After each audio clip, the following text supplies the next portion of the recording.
नमस्कार, हमारी इस खास पेशकश में आप सभी का स्वागत है। जगतगुरु रामभद्राचार्य एक ऐसा नाम, जब भी गुरु की चर्चा होती है तो सबसे ऊपर उनका नाम लिया जाता है। गुरु की एक अलग महिमा है, गुरु का एक अलग स्थान है। चाहे राम की बात करें या कृष्ण की बात करें या किसी भी हम हमारे उन विभूतियों की बात करें जिनको हम पूजते हैं, उन सभी ने गुरु का महत्व सबसे ऊपर बताया है। आज के दौर में गुरु का महत्व और भी ज्यादा बढ़ जाता है। गुरु हमें शिक्षा का ज्ञान देता है, जीवन का ज्ञान देता है, जीवन को किस तरह से दिशा में आगे लेकर जाना है उसको लेकर हमें शिक्षा देता है। बिना गुरु ज्ञान अधूरा भी कहा जाता है। हमारे साथ पद्म विभूषण जगत गुरु राम भद्राचार्य जी कुछ देर में जुड़ेंगे। तकनीकी कुछ खामी आ रही है जिसकी वजह से उनसे संपर्क नहीं हो पा रहा, लेकिन तब तक आज के दौर में गुरु की शिक्षा, अध्यात्म, धर्म किस तरह से जरूरी है आज की युवा पीढ़ी को आगे बढ़ाने के लिए, उनके जीवन को उज्जवल बनाने के लिए तकनीक के साथ अध्यात्म का क्या गठजोड़ हो सकता है, क्या उसका एक बैलेंसिंग हो सकती है, राजनीति भी धर्म से अछूती नहीं रही है, उसको किस तरह से बैलेंस करते हुए आगे बढ़ा जा सकता है, सहिष्णुता की बात की जाती है, अध्यात्म की बात की जाती है, कई सारे मुद्दे हैं जिनको हम समसामयिकी से जोड़कर भी देखते हैं। इन सभी मुद्दों को लेकर हम उन्हीं से बात करेंगे, लेकिन वो हमसे जुड़े उससे पहले हमारे साथ जन टीवी के editor in chief SK Surana ji भी इस चर्चा में जुड़े हुए हैं। उनसे बात करेंगे आज के जीवन में हम इन विषयों को लेकर किस तरह से आगे बढ़ सकते हैं, उसको लेकर। सुराणा जी, जब भी धर्म या अध्यात्म की बात होती है तो सबसे पहले एक ऐसा गुरु ढूंढा जाता है जो हमें इन सब की शिक्षा दे, क्योंकि अगर गुरु ने गलत ज्ञान दिया तो पूरा जीवन तबाह हो जाता है और सही गुरु मिलना और गुरु की शिक्षाओं को सही तरीके से अपनाना ये बहुत जरूरी है। राम भद्राचार्य जी, जिन्होंने अपना पूरा जीवन धर्म को प्रचार प्रसार करने में लगाया, राम की जो शिक्षाएं दीक्षाएं हैं उनको आगे बढ़ाने में लगाया और अपनी जो बचपन की ये कहें कि ऊपर वाले ने जो भी उनके साथ जो उनको दिया उसमें उन्होंने सबसे बेहतर करने की कोशिश की। ये भी एक अलग शिक्षा है। किस तरह से देखते हैं आज के जीवन में आप धर्म और अध्यात्म और गुरु की भूमिका को? प्रभात, गुरु तो एक ऐसी आपके जीवन में एक ऐसा पुरुष होता है या महिला होती है जो आपको सही रास्ता दिखाती है। अगर आपका रास्ता सही नहीं हो, केवल मेहनत से आप सफलता प्राप्त नहीं कर सकते। अगर आपको दो रास्ते हैं, एक रास्ता अगर हिंसा की ओर जा रहा है, एक रास्ता घृणा की ओर जा रहा है और एक रास्ता मान लीजिए आपका कैसे ही करके धन कमा लेने को ही, अगर चारवाक वाली जो स्थिति है, अगर वैसा कोई किसी ने आपको ज्ञान दे दिया तो आप उसी की तरफ बढ़ जाएंगे अगर उनको गुरु मान लेंगे। तो बहुत ही महत्वपूर्ण होता है आप जीवन में गुरु किसको सिलेक्ट करते हैं। तो गुरु ऐसा होना चाहिए जो आपको सही रास्ता दिखाए और मानवता को सही रास्ता दिखाए।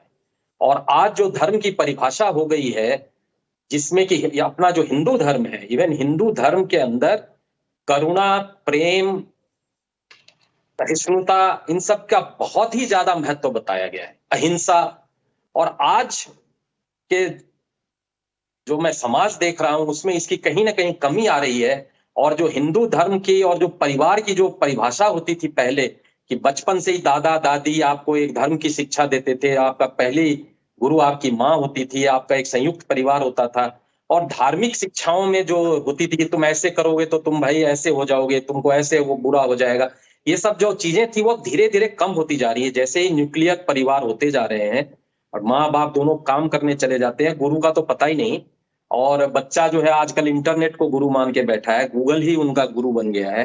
तो उसमें कई तरह की गूगल सर्च में भी कई तरह की गलत चीजें भी उपलब्ध होती हैं।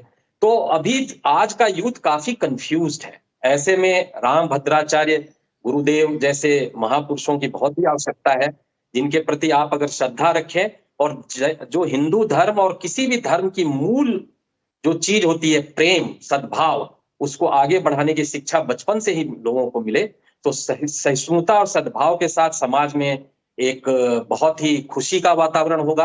और ऐसा जब वातावरण होगा तभी आर्थिक उन्नति भी होती है। अगर अहिंसा का वातावरण नहीं रहेगा, सद्भाव का वातावरण नहीं रहेगा तो आपकी आधा से ज्यादा एनर्जी तो इन्हीं चीजों में चली जाएगी, तो आप प्रगति कब करेंगे। इसलिए बहुत जरूरी है कि अच्छे गुरु का, जैसे कि स्वामी राम भद्राचार्य ने, मुझे तो नहीं लगता कभी किसी को कहा हो कि जा करके किसी को लिंच कर दो। तो ऐसी चीजों से आदमी को दूर होना चाहिए, प्रेम, सद्भाव, सहिष्णुता से आगे बढ़ना चाहिए और गुरु का महत्व तो जितना भी कहा जाए कम ही होगा। प्रभात, बिल्कुल आपने सही कहा कि गुरु का जो महत्व है वो तभी समझ सकते हैं जब हम गुरु के पास बैठे, उनके विचारों को अपनाएं। आज का जो यूथ है, जैसा आपने कहा कि यूथ ये तो जानता है कि नारा क्या लगाना है, लेकिन जिसका नाम लेकर वो नारा लगा रहा है उसका व्यक्तित्व क्या था, उसका चरित्र क्या था, उसका दार्शनिक पहलू क्या है, ये समझाने के लिए गुरु की बहुत जरूरत होती है। नाम तो सभी जानते हैं, लेकिन उस नाम का दर्शन क्या कहता है, वो चरित्र क्या है और वो चरित्र क्या एक पात्र है, या फिर वो हमारा जीवन जीने का तरीका है? ये थोड़ा-सा परिभाषाएँ जो हैं उनको समझाने में गुरु की बहुत महत्वपूर्ण भूमिका हो जाती है। बिल्कुल, बिल्कुल। अब अपने प्रधानमंत्री देखिए कभी उन सबका साथ सबका विकास की बात करते हैं। तो अगर हम उन्हें गुरु मान लें तो आप सबका साथ सबका विकास को केवल शब्दों में नहीं लेकर के जीवन चरित्र में भी उतारना चाहिए और हर एक के प्रति सद्भाव होना चाहिए। और आप अपने परिवार, आजकल तो हम देख रहे हैं कि भाई भाई में लड़ाइयां बढ़ती जा रही हैं। धर्म का मतलब केवल दो धर्मों से संबंध नहीं है। आज अगर आप हिंदू धर्म में, आप हिंदू हिंदू से लड़ रहा है। आप देखिए दो भाइयों के बीच में उतना प्रेम नहीं है जो आज से हो सकता है काफी पहले जो परंपराएं थी, जो गुरुओं के पास जाने। आजकल आप अगर देखें तो कितने लोग हैं जो कि आज मंदिर जाते हैं? बहुत कम। जब कोई चमत्कार वाली चीज हो जाए, सबको तुरंत धन चाहिए, ऐसी कोई चीज मिल जाए तो वहां तो लाइन लग जाएगी।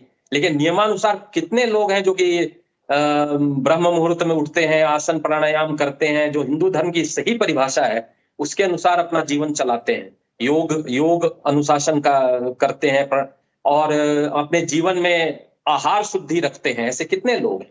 तो ये सब चीजें अगर स्कूलों में नहीं पढ़ाई जा सकती, क्योंकि हम एक सेक्युलर कंट्री हैं, तो उनको कोई ना कोई गुरु जो है जिसके पास बचपन से ही अपने माता पिता को उनके यहाँ ले जाना चाहिए ताकि उनके संस्कार सही पड़े। अगर संस्कार सही पड़ेंगे तो पौधा वैसा ही जैसे बड़ा होगा तो पेड़ भी अच्छा बनेगा। जी प्रभात। जी, अब इन्होंने खुद ने रामभद्राचार्य जी ने 2 यूनिवर्सिटीज स्थापित की, उसके अलावा भी कई शिक्षण संस्थान उन्होंने बनाए और एक प्रज्ञाचक्षु विश्वविद्यालय उन्होंने बनाया जिसमें दृष्टिबाधित जो स्टूडेंट्स हैं उनके लिए भी काफी विशेष उन्होंने व्यवस्थाएं की हैं। उत्तर प्रदेश की प्रमुख सूचना प्रौद्योगिकी और इलेक्ट्रॉनिक शैक्षणिक संस्थानों में से एक वो गिना जाता है। तो हमने जो हमारी शिक्षा की जो पहले पद्धति हुआ करती थी, मुझे याद आता है साउथ का एक गांव ऐसा भी है जहां पर पूरा गांव संस्कृत बोलता है। वहां पर आज भी जो वैदिक परंपराएं हैं, सनातन परंपराएं हैं शिक्षा की, संस्कृत भाषा में उन्हीं शिक्षा की जो परंपराएं हैं उनको शामिल किया जाता है और वहां से निकले हुए लोग नासा तक पहुंचे हैं, इसके भी प्रमाण हैं। तो हमारी शैक्षिक पद्धति एक उसकी पैरेलल व्याख्या हो सकती है, लेकिन इसके साथ चाहे किसी भी धर्म से हम जुड़े हुए हैं, लेकिन उस धर्म की जो शिक्षाएं हैं वो हमारे संस्कार को जीवित रखने के लिए और हमारी संस्कार की जो पीढ़ी दर पीढ़ी आगे बढ़ाने की जो परंपरा है उसको बढ़ाने के लिए बहुत जरूरी है। संतों की इसमें क्या महत्वपूर्ण भूमिका हो सकती है?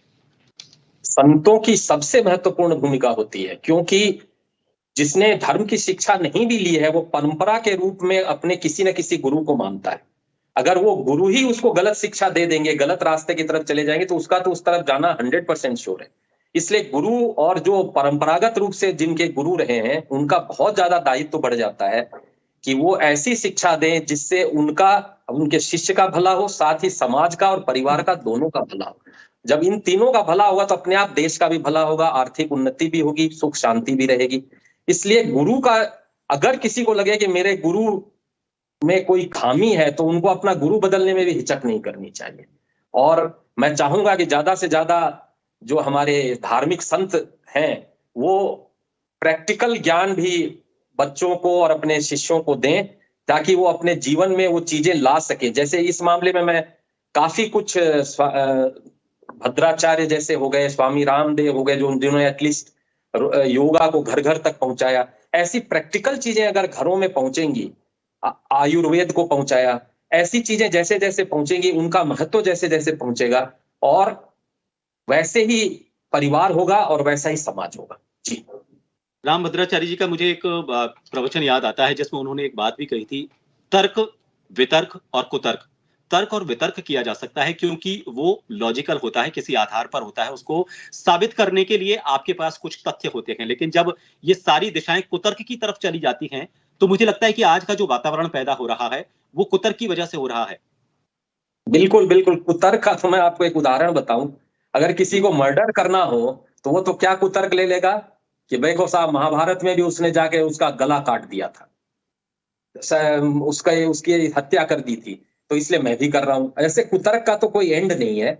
और कुतर्क के कई उदाहरण ऐसे, अरे कृष्ण भगवान भी तो माखन चुरा के खाया था, तो मैंने अगर बैंक से थोड़े रुपए चुरा लिए तो क्या हुआ। ये सब है उदाहरण कुतर्क के। उनको हर चीज को समग्र रूप में देखने की आवश्यकता है, उस समय की क्या परिस्थिति है। कई चीजें हिंदू धर्म के शास्त्रों में लिखी है वो सिंबॉलिक है, उसका अर्थ ये नहीं है कि वो रियल में वैसी चीजें फिजिकली हुई है। ऐसी चीजों को भी समझाने का कार्य केवल गुरु ही कर सकता है। हम अगर केवल उसको शब्दों के अर्थ के रूप में देखेंगे तो कुतर्क में फंस जाएंगे। जी प्रभात। एक धर्म और विज्ञान को लेकर बड़ी बातें की जाती हैं।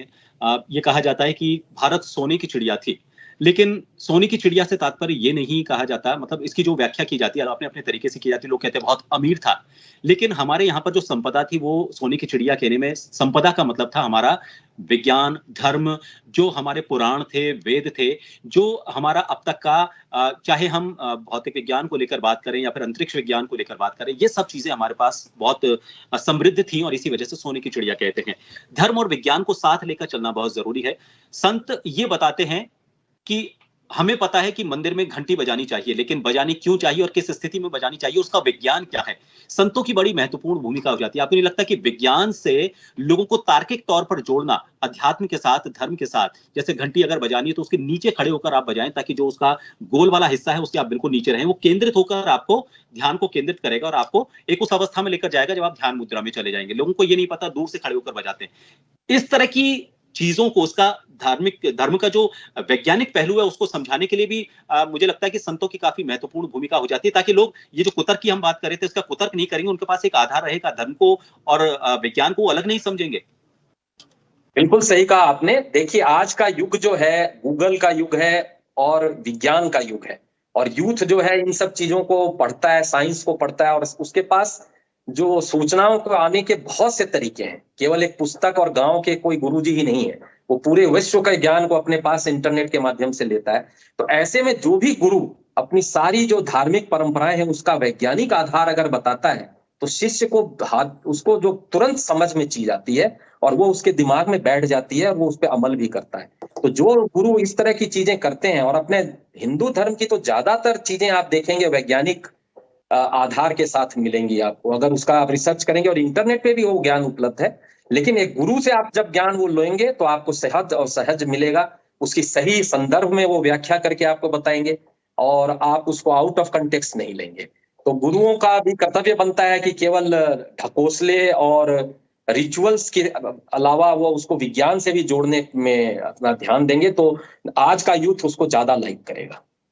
रामभद्राचार्य जी एक और बात कहते हैं, उनका कहना है कि जब भी माहौल बिगड़े तो, और ये लगता है कि वैमनस्य फैल रहा है, सांप्रदायिकता का रूप ले लिया है हालात ने, तो सभी संतों को, सभी धर्माचार्यों को, चाहे किसी भी धर्म से जुड़े हुए हों, उनको एक मंच पर आना चाहिए, क्योंकि उनकी जो सबसे बड़ी भूमिका है समाज को, सभी को सहिष्णुता के साथ लेकर चलने की है। ये एक शुरुआत, और जो बात मुझे लगता है कि उसके बाद उन्होंने काफी समय पहले ये बात कही थी, और उसी से उद्धृत होकर जो माहौल बदला और सभी संत और सभी धर्माचार्य अब एक मंच पर आने लगे हैं। एक बड़ी महत्वपूर्ण भूमिका उन्होंने अदा की है इस वैमनस्य को दूर करने में, इस बात को कहकर। बिल्कुल बिल्कुल, और इसके लिए पूरा भारत उनका ऋणी होगा। अगर वो और ज्यादा इसमें पहल लें तो और सारे संतों को अपने मंच पे बुलाएं, उनका वाद विवाद हो जो लाइव जाए और बच्चों को सब सीखने को मिले। और जितने ज्यादा हम ऐसी चीजें करेंगे उतना ही सामाजिक वैमनस्य कम होगा और सुख शांति बढ़ेगी और लोगों में सबका साथ सबका विकास की भावना बढ़ेगी। जी, चलिए हम एक छोटे से ब्रेक के लिए यहाँ पर रुकेंगे, उसके बाद वापस चर्चा पर लौटेंगे। और अभी क्योंकि धर्म की जब भी बात होती है तो लोगों के जहन में कई तरह के विचार आते हैं, माहौल से वो प्रभावित होते हैं, लेकिन उसकी असली परिभाषा क्या है, धर्माचार्य इसके बारे में क्या कहते हैं, और पद्म विभूषण जगतगुरु रामभद्राचार्य ने इसको किस तरह से परिभाषित किया, उसको लेकर बात करेंगे। छोटे से ब्रेक के लिए रुकेंगे, आप बने रहिए एजेंट टीवी के साथ।